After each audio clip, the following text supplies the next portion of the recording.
Hello, everyone. My name is Layal, and today I'm going to be showing you the seven gates of Damascus.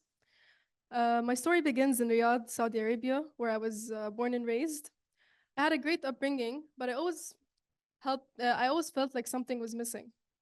I had friends, family, I had a great education, but I couldn't help but feel a conflicting sense of identity and a lack of connectedness. I would attend my school's cultural events and I would spend them looking for the Syrian flag amongst the hundreds of flags hung up on the walls. Syria has two flags, one that represents the opposing movement and one that represents the regime. So organizations globally refuse to put up any Syrian flag in order to avoid conflict, leaving hundreds of thousands of Syrian youths like me confused about who they are. One thing that someone could never get rid of is where they're from. But for many Syrians, the foundation of our identity is missing, leaving us with a lack of social fabric and interconnectedness.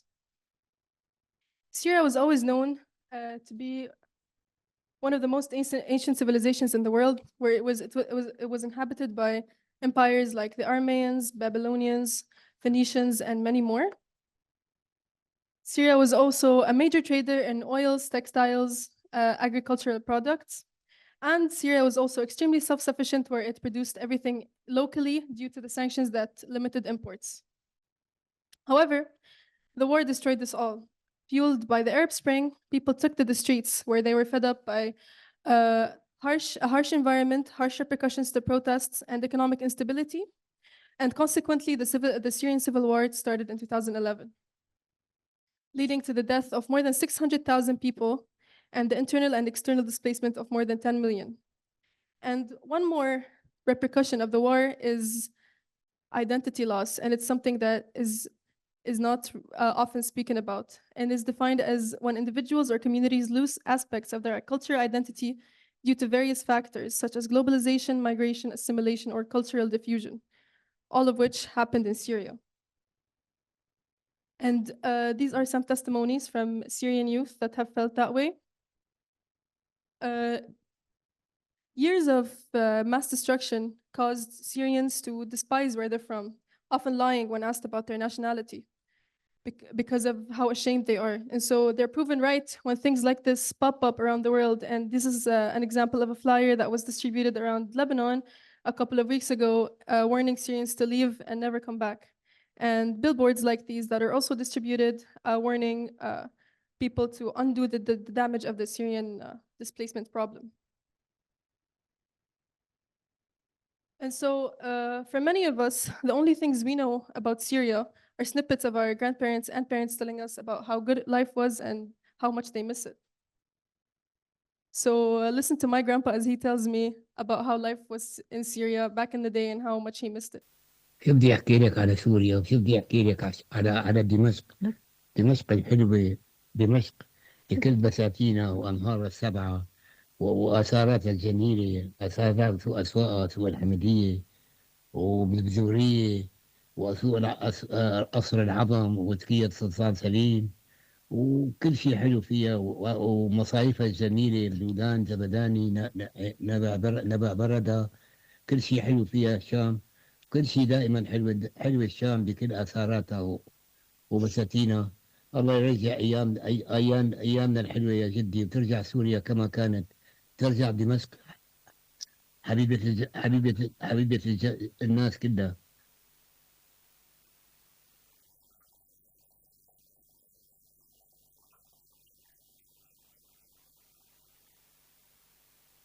So my goal is to plant seeds of hope that can thrive on a unified ground for the Syrian diaspora around the world that feel the same way as I do.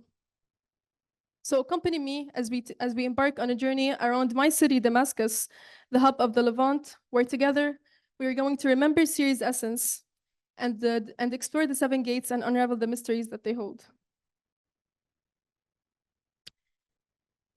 Damascus was considered the center of attention for invaders during the Greek era, and so protecting it necessitated placing huge walls of stone around it and placing doors for exit and entry. And then in the Roman era, these gates were associated with the seven gates that were known at the time. The Romans associated these gates with the seven planets because they believed that Damascus was the center of the universe, and because they believed that it provided Damascus with a protection of a higher power. And so the Romans associated the gates, which are Bab Shar'i with the sun, Bab Tuma with Venus, Bab al-Salam with the moon, Bab al-Faradis with Mercury, Bab al-Jabia with Mars, Bab al-Saghir with Jupiter, Bab Kisan with Saturn. And so these 7 gates were a permanent physical element of Syria for hundreds of thousands of years. And so I want to plan a permanent element of the Syrian identity behind these doors.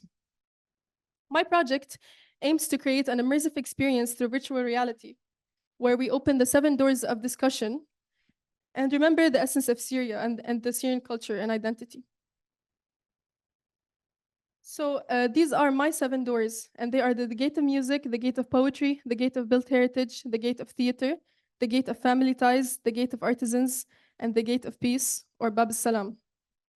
So I'm going to be showing you a rough draft of what the experience is going to look like.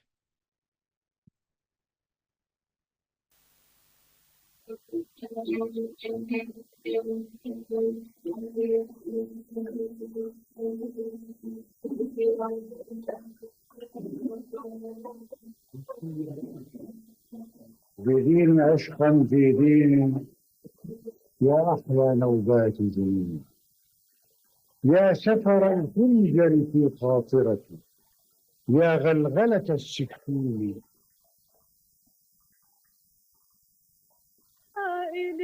سائليني حين أخترت السلام كيف غير الورد وأتل الخدام وأنا لو رحت أسترد الشتاء لن تنا لبنان عطرا يا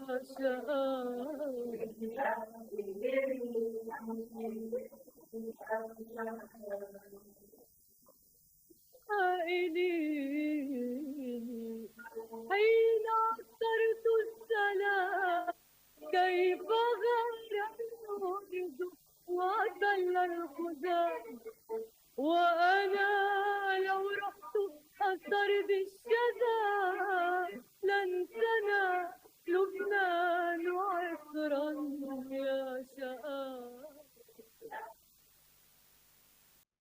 And alongside this virtual reality exhibition, I aim to evoke a sense of unity among the Syrians around the world. And the 7th gate, which is Bab al-Salam, is going to be me holding panels of discussion about Syria and its identity and its culture.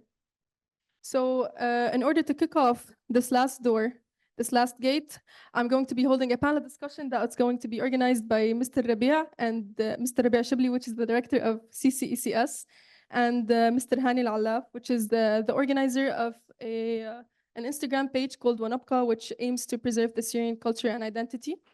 And the date and time are going to be announced soon. And so after years of war in Syria, I aim to keep the 7 doors of Damascus open for everyone around the world. So thank you.